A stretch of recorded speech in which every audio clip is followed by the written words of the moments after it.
우리에게서 과학의 발전은 우리의 삶에 큰 변화를 가져왔죠.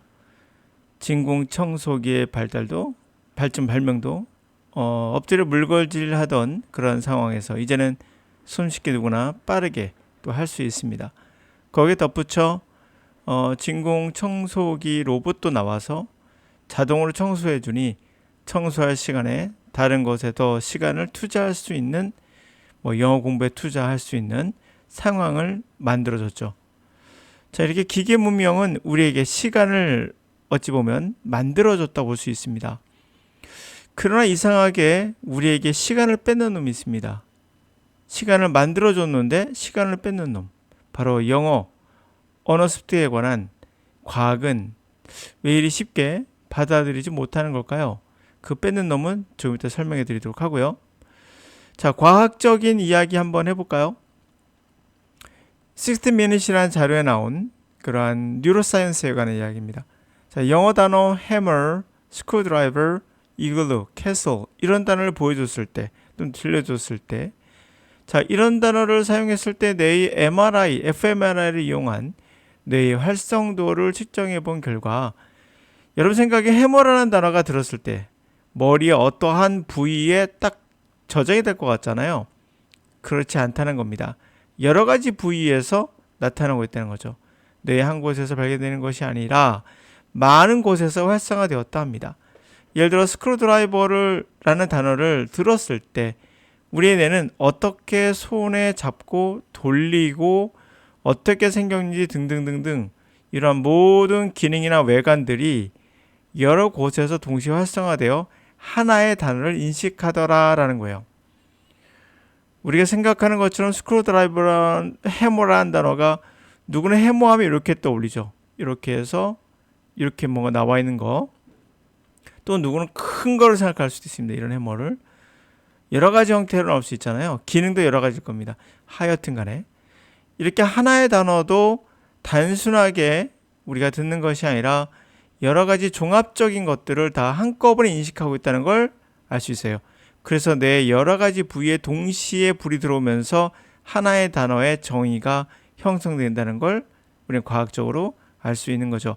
이런 걸 뭐라 합니까? 어찌 보면 노암 촘스키가 말했던 유니버설 그래머가 아니겠는가? 또는 멘탈리스트라고 하죠. 스티픈 코비서가 말한 정신 언어가 아니겠는가라고 생각도 해봅니다. 한편으로는. 자, 정리하면요. 우리는 단어를 암기한다고 하지만 뇌는 단어의 정의를 사전적인 것이 아닌 우리가 모르는 패턴을 가지고 그것을 인식한다는 이야기예요. 단어를 안다는 것은 사전적 정의를 넘어 우리가 알지 못하는 것으로 정의되어 여러 개의 조각으로 머릿속에 기억되어 있다는 사실인 거죠.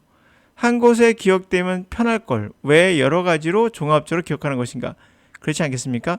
뇌의 한 부위에 있다면 우리 뇌가 데이터를 처리할 때 여기를 들려서 정보를 끄집어내서 처리하면 될 걸 여기저기에 분산되어 있는 것들이 동시에 활성화된다는 것만 보더라도 우리는 단어를 정말 기억하는 게 맞는 것인가? 아니면 종합적으로 평가하고 있는 것인가? 후자가 더 맞는 거죠.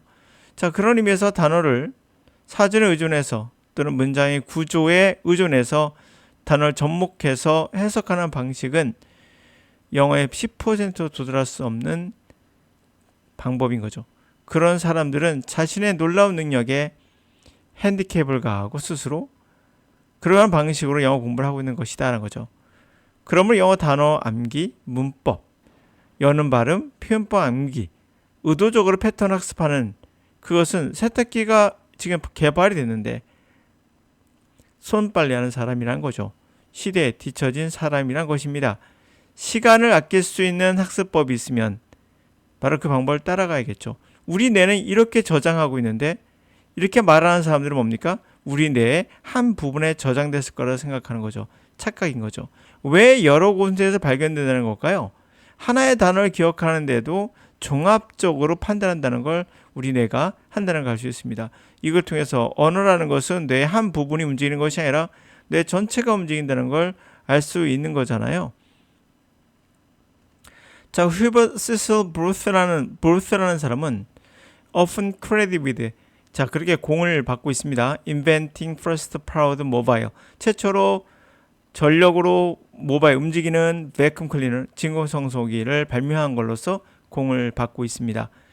In fact, 사실상 그는 only 단지 claim to be the first, 최초로 coin the term, 그 용어, vacuum cleaner, 진공청소기라는 용어를 만들었다고 단지 주장했어요. 그는 for device this nature, 이러한 성격의 어떤 장치를 위한 진공청소기를 만들었다고 주장한 거죠, 단지. 그리고 그것이 explain, 설명해주고 있어요. 왜 he is so credit, 그가 그런 크레딧을 받는지, 그렇죠? 그렇게 그걸 발명한 걸로 공을 받고 있는지를 설명해주고 있습니다. 최초로 이 단어를 사용했다는 거죠. 자신이 만들었다라고 하고. As we know, as you know, 우리가 알다시피 the term, 용어, vacuum, 진공이라는 단어는 inappropriate, 부적절한 네임입니다. 왜냐하면 there exists the vacuum, 사실 진공은 없거든요. vacuum cleaner 안에. rather, 오히려 it is air, 공기가 있어요. moving through the small hole, 조그마한 구멍으로 움직이는, 그래서 closed container, 폐쇄된 용기 안으로 들어가는 공기가 들어가는 것이 있죠. 그렇죠, 사실. as a result, 그것은 바로 air, 공기가 being blown out of, 밖으로 내뿜는, 컨테이너 밖으로 내뿜으로써 나온 결과예요.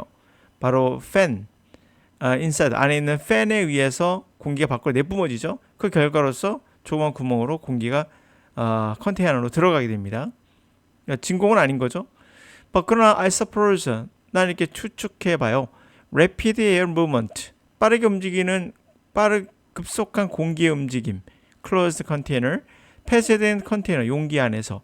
그래서 create suction, 흡입을 만들어내는 클리너, 청소기라고 한다면 아마도 not sound scientific, 과학적으로 들리지도 않고 handier name, 손쉬운 이름도 아닌 거죠. 그렇게 우리는 추측할 수 있겠죠. Anyway, 어쨌든 간에 we are stuck with it, history, 역사적으로 어쩔 수 없이 그것을 사용합니다. 그리고 it's hard to find any reference, 어떠한 언급도 찾기 힘들어요. vacuum이라는 단어를 prior to booth라는 사람 이전에 진공이라는 단어를 사용했던 언급, 어떠한 그런 사용했던 것도 찾기 힘듭니다.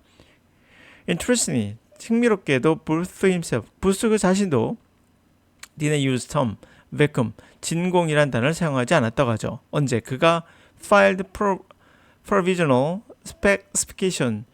자, 우리가 말하는 provisional, 잠정적 스펙, 우리가 스펙이라고 하죠. 설명서, 잠정적 그러한 설명서를 제출할 때도 vacuum은 없었다고 합니다. 그럼 잠정적 설명서는 뭐냐? Describing in general term, 일반적인 용어로 그의 의도한 invention, intended invention, 왜 발명했는가? 발명의 의도가 무엇인가를 설명하는 그러한 잠정적 그러한 specification, 그러한 계획서 또는 설명서, 명세서 이런 거를 제출할 때도 이런 용어는 없었다는 거죠. 왜 의도해서 이걸 만들었는가? 발명품을 특허를 받으려면 이렇게 왜 이 발명품을 사용하는지에 대한 의도도 설명해야 되나 봐요. 하여튼 그런 스펙을 설명할 때도 그랬다는 겁니다. 하여튼 간에 이렇게 우리는 과학의 발전으로 많은 것이 변화가 일어났어요. 여러분들이 걷지 않고 뛰지 않고 자동차로 쉽게 움직일 수 있는 것은 바로 과학의 발견이겠죠. 모든 것을 우리가 과학에 의존할 수는 없지만 나쁜 것도 있고 좋은 점도 있고 하죠. 그리고 과학이라는 것에 의해서 우리가 영어를 어떻게 습득하는지도 100% 알기는 쉽지는 않아요. 과학이 모든 걸 해결해 줄 수는 없어요.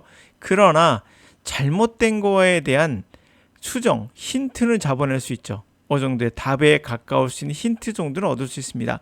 보다시피 단어 하나, 과학이라는 단어, 추상적인 단어도 하나에 저장되는 것이 아니라 여러 개로 동일하게 분석해서 분산돼서 저장한다는 걸 알 수 있고, 이 과학에 관한 것도 추상적인 것도 동일하게 우리가 느낄 수 단어처럼 똑같이 느낀다는 거죠. 그러므로 우리의 눈에 보이는 것과 추상적인 것이 다를 것 같지만 실제로는 동일한 방식으로 종합적 기능이 여기저기 분산돼서 기억되고 있다는 걸, 하나의 단어를, 그런 걸 알 수 있었습니다. 그런 걸 통해서 우리가 힌트 하나 얻을 수 있죠. 단순한 암기로 해서는 안 되는구나. 언어라는 것은 그렇게 눈에 보이는 대로 보이는 대로 해서는 안 되겠구나를 알 수 있는 겁니다.